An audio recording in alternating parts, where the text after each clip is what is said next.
I want to start by talking about the management changes. Yeah. Why are you firing Tony Hayward?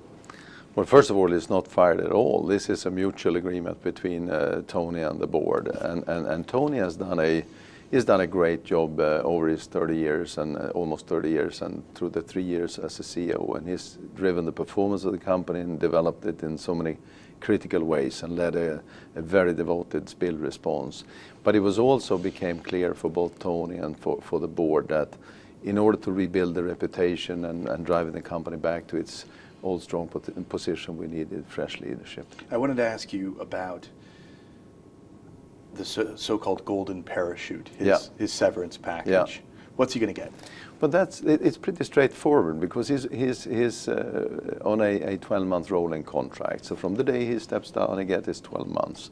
He has accumulated his pension like most other VP employees over almost 30 years. Yeah, so his salary is like about $1.6 million plus the $15 million pension pot. Yeah, something so he like gets that. That is what, but the pension is something he doesn't get because he steps down, or in this agreement, this is what he's entitled to, whichever way he leaves the company.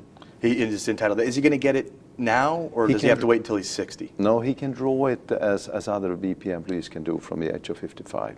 From the age of 55. Yeah. Is he going to get anything more? No, he's part of certain old or existing long-term incentive programs, and depending on what they look like, he gets his pro rata share of it. Is he going to your Russian venture, your joint venture? What we are intending to do is to propose him as a board member in the Russian TNK venture, but this is something that we will discuss with him. It's an interesting move, I mean, considering the issues historically that BP has had at TNK BP with the Russian shareholders. No, and every individual that goes on that board needs to be agreed upon, so that it's mutually appreciated. But BP would like him to go to that board. Yeah, and remember that he is an incredibly experienced and capable leader that has all this history in the oil industry. So he will add tremendous value. Have the Russians signed off on it? This is something we need to discuss with them. You said you need new leadership to rebuild the brand, to rebuild BP. Is this the extent of it, or can we expect more people leaving? What we have announced today is the result of a discussion between Tony and the board about who is the right individual to run the company going forward. Then now it's that we have selected Bob to be the CEO for the company. It's now for Bob to think about how he wants to form his leadership team, and that any changes there will be announced in due course. You took a $32 billion provision. Yeah. It's a big hit. Is that how much this bill is going to cost? Well, first of all, it's our best estimate of the cost that we know today. Nobody will know precisely. Nobody will know exactly which fisherman will come in with a claim. Will that be a legitimate claim? There will always be an uncertainty and around this, but it's the best estimate we can do for today. I guess one of the big unknowns is whether you'll be found grossly negligent, right? If you are found grossly negligent, then you get fined at more than $4,000 a barrel. Yeah, then if you're not, it's over 1,000. It has an impact because it will. If we were found gross negligent, it will be higher fines but we are of the belief that we're not. We will not be found gross negligent, and we will not be the sole responsible party. But why not? Your own partners say you're grossly negligent. Well, we can't comment on their comments. We can only comment on our own conclusion. And your feeling that you're not grossly negligent is because why? Because of what we already know from the public hearings and the Marine Board and what we learn.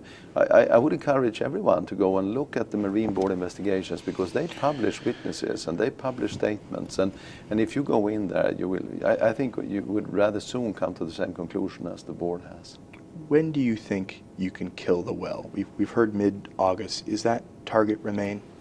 Well, we're very close actually in terms of where the drilling is and how close we are to the interception point. Still, it depends largely on the weather now, because every time there's a hurricane, it takes a couple of days to put everything together and go away. Then it takes the hurricane time, then you go back, put it up again, so there's a maybe 10-day delay, and it depends on how frequent they come. But if everything rolls on schedule, it shouldn't be so far away. Tony Hayward has talked about returning the Gulf of Mexico to the state it was before the spill. Yeah. How long might that take? Well, if you think about it, we're not spilling any more oil now, and there will be a time now for cleaning up the borders, and for cleaning up the beaches. Then comes all the claims, which Ken Feinberg, the adjudicator, is leading, and that could take many years actually to go through all the claims and make sure that we can compensate those that are affected and have legitimate claims. Do you think that people in the United States have treated BP unfairly? I know that within the companies there's this sense that people jump to conclusions, not just about BP's actions, but about what you meant when you made certain comments, about when Mr. Hayward made certain comments. You think there's been a bit of that? Well, I think on one hand you may say that, but I think we need to understand that we have been part of creating one of the biggest environmental catastrophes that we have seen, and people are desperate, they are affected, they are angry, they're frustrated, and that creates a lot of a tougher environment. But at the end of the day, we are also believe strongly that if we do the right things, we're determined to clean up the place, we're determined to help those that are affected and do the right thing. And I think at the end people will appreciate that. How confident are you that you can hold on to your business in the United States? I think we're very confident that we can hold on to the business in the United States, but it is dependent on that we do the right things and that we are responding in the way we should to all those that are affected. Does BP have anything to hide, anything new to reveal about its role in Mr. McGrahy's release, the Lockerbie bomber's release? This is very simple. We did not lobby for the release of McGrahy, and that has been confirmed by both the Prime Minister in the UK and the Prime Minister of Scotland, and that's of course not a coincidence. We were not lobbying. Some of that's a little bit of semantics though, right? You did lobby for the prisoner transfer. Yeah, that was 2 years earlier.